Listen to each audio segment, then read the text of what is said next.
Hi, I'm Helen Goh. I'm the lead product developer at Ottolenghi and co-author of the Ottolenghi Sweet Book with Your Tum. Today I'm going to be making a treat from the book that's inspired by the beautiful Kew Gardens here in London. And my sons love collecting the conkers, which are sort of inedible chestnuts that fall from all over. And they get so excited collecting these chestnuts that I thought I would set myself the challenge of creating some edible versions. So these are called Woodland meringues. So we're going to start by making the meringues. We're going to separate the whites from the yolks. It's best to start with a medium to high speed, and after about 30 seconds of beating, you'll see that the mixture turns a bit foamy, and that's the point that we would add the cream of tartar. While that's happening, I'm going to add the baking powder and the corn flour to the sugar. We're adding that today because it ensures that we get a very crisp, dry meringue. The peak's beginning to form. At this point, we're going to add the sugar 1 tablespoon at a time.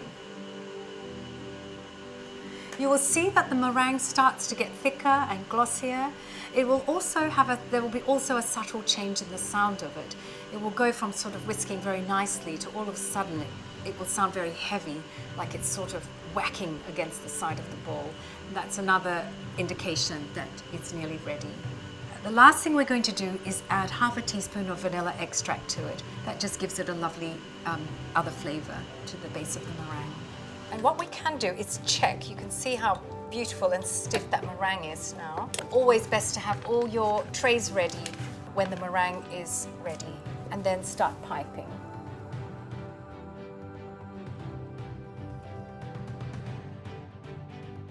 So as soon as they go into the oven, you want to close the door and lower the temperature to 100. So they're going to be in there for 2.5 hours until they're completely dry and cool.